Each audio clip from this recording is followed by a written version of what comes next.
एक समय की बात है। एक जंगल में एक सांप रहता था। सांप जंगल के छोटे मोटे जानवरों जैसे चूहा, मेंढक, छिपकली, गिलहरी, पक्षियों के अंडों को खाकर बहुत बड़ा और मोटा हो गया था।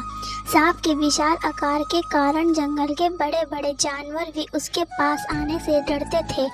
जंगल के छोटे छोटे जानवरों ने सांप की शिकायत हाथी और शेर से भी की, किंतु शेर और हाथी भी उस विशाल सांप का कुछ नहीं कर सके, क्योंकि जब भी वे सांप को समझाने जाते तो सांप अपना विशाल फन लेकर उनके सामने खड़ा हो जाता था। सांप कहीं उसे काट ना ले, इसी डर से जंगल का कोई जानवर उसके नज़दीक नहीं जाना चाहता था।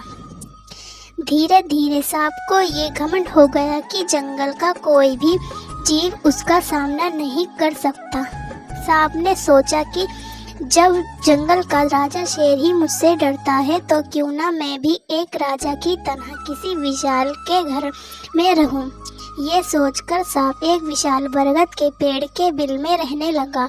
सांप के आने से डर के कारण बरगद में रहने वाले सभी जीव जंतु और पक्षी उस पेड़ को छोड़कर चले गए। बरगद के पेड़ के पास चींटियों की आबादी थी। सांप जब भी कहीं जाता तो उसे रास्ते में चींटियां मिल जाती थीं। चींटियां हमेशा अपने काम में व्यस्त रहती थीं और सांप को नमस्कार नहीं करती थीं। चींटियों का ये व्यवहार सांप को पसंद नहीं आया।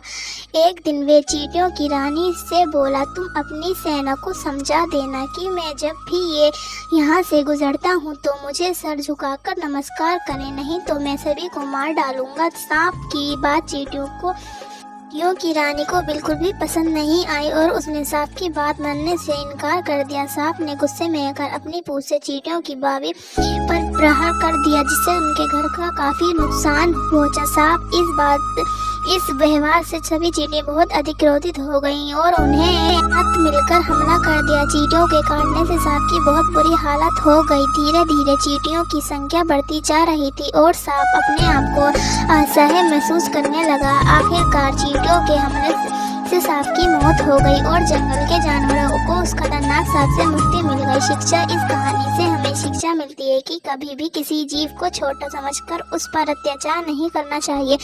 एकता में बहुत शक्ति होती है। आपको ये पोस्ट पसंद आई हो तो लाइक एंड कमेंट शेयर करें।